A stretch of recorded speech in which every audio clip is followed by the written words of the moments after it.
Ice Cube has just made some serious waves in the hip-hop community, sharing details that may forever change how we view the deaths of two rap legends, Tupac Shakur and the notorious Big.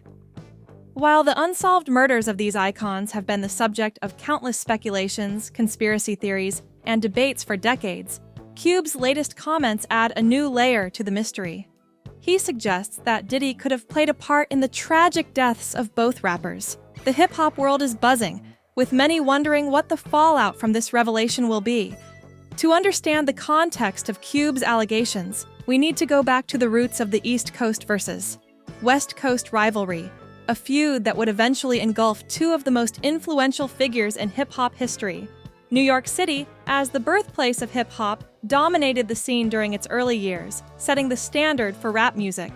When West Coast rap began gaining traction, it was seen as a departure from what purists considered real hip-hop.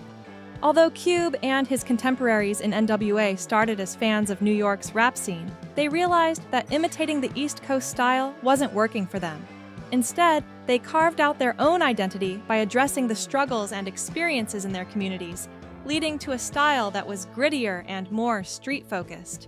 This didn't sit well with some in the East Coast scene, sparking underlying tensions that would later fuel the infamous rivalry. As Cube reflects, conflicts were a common part of the hip-hop landscape even before the Tupac and Biggie era. He had his share of beefs, including with his former group, NWA, following his departure from Ruthless Records. Other disagreements, such as with the group Above the Law and even a misunderstanding with Cypress Hill, further demonstrated that tensions within the hip-hop community were not uncommon. These issues often escalated into public feuds, increasing the risks for all involved. Cube notes that having such disputes out in the open made it easier for third parties to intervene, using the existing animosity to their advantage. This very real danger, he suggests, could have contributed to the tragic deaths of Tupac and Biggie. The deaths of Tupac and Biggie have long been considered the darkest chapters in hip-hop history, and their murders remain unsolved to this day. While theories have ranged from gang-related violence to government conspiracies, Cube's remarks introduce another possibility, that Diddy may have had a role in orchestrating the events that led to their untimely ends. Cube's perspective is that Tupac may have been killed as a result of an altercation that occurred earlier on the day of his death in Las Vegas. It's well documented that there was a significant fight involving Pac just hours before he was shot. This lends some weight to the idea that his murder was the result of immediate retaliation. However, when it comes to Biggie, Cube's suspicions take a different turn. He suggests that Biggie's killing seems more governmental in nature. The lack of an apparent scuffle or altercation leading up to his death makes it appear as though he was specifically targeted in a more calculated, perhaps politically motivated, manner. And that's where Diddy's name comes into the picture. Given Diddy's association with Biggie and his presence during the heated East Coast versus West Coast rivalry, some are left wondering if Cube's hints are suggesting more than just industry rivalry at play. Ice Cube's suggestion that Diddy might have had some level of involvement in these murders is not only controversial, but also raises deeper questions about the nature of celebrity and power within the industry.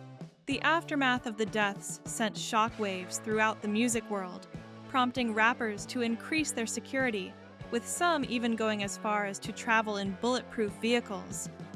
Despite the obvious risks, Ice Cube admits that he didn't take any additional precautions at the time, trusting his instincts and keeping his focus on his music.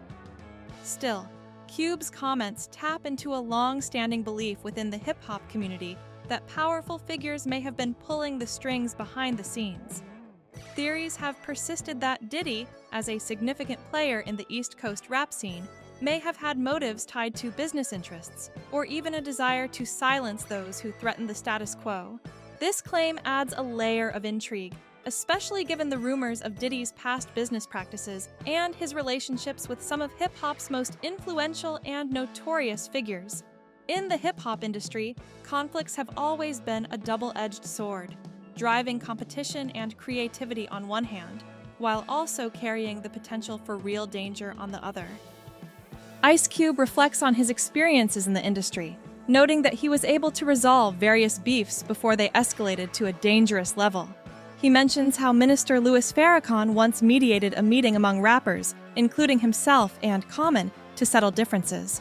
Such efforts to resolve conflicts peacefully were crucial, as Cube points out, since a third party could always exploit the situation to escalate tensions and even resort to violence. In the cases of Tupac and Biggie, however, such efforts came too late. The animosity between the East Coast and West Coast camps had already reached a boiling point, and there was no turning back. Even as Snoop Dogg and Diddy tried to present a united front at awards ceremonies, their anxious expressions indicated they knew the stakes were higher than mere rap battles. Both understood that the consequences could be deadly.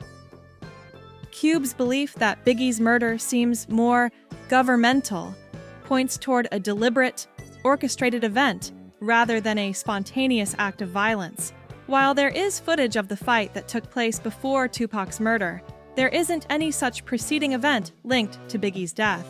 This discrepancy leaves Cube and many others questioning whether Biggie was deliberately silenced for reasons that extend beyond the music industry, potentially involving law enforcement or other powerful entities.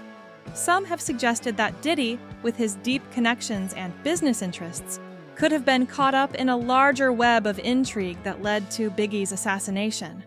Cube's comments open the door to a much broader issue: how the government has historically monitored and even interfered in the hip-hop community. The FBI's past surveillance of rap groups like NWA due to their politically charged lyrics is no secret. If law enforcement agencies had any role in the deaths of Biggie and Tupac, it wouldn't be entirely surprising given this history. Ice Cube's suggestion that Biggie's death seems to have a governmental feel adds credence to the idea that forces outside of the music industry might have been involved. The mystery lingers. Were these iconic figures eliminated because they posed a threat to established norms? As Ice Cube's statements continue to gain traction, many are calling for renewed investigations into the deaths of Tupac and Biggie. Could his hints finally be the catalyst for uncovering the truth? While some remain skeptical, believing the cases have been cold for too long, others see Cube's revelations as a sign that justice could still be served. Regardless of the outcome, his claims are sparking fresh debates, and people are once again questioning the official narrative surrounding these iconic losses. Now, it's time to hear from you. Do you think Diddy was involved in the deaths of Tupac and Biggie? Or is Ice Cube's theory just another conspiracy without solid evidence? Let us know your thoughts in the comments below. Don't forget to like this video, subscribe to stay updated on all the latest hip-hop gossip, and hit that notification bell so you never miss a story that could change everything.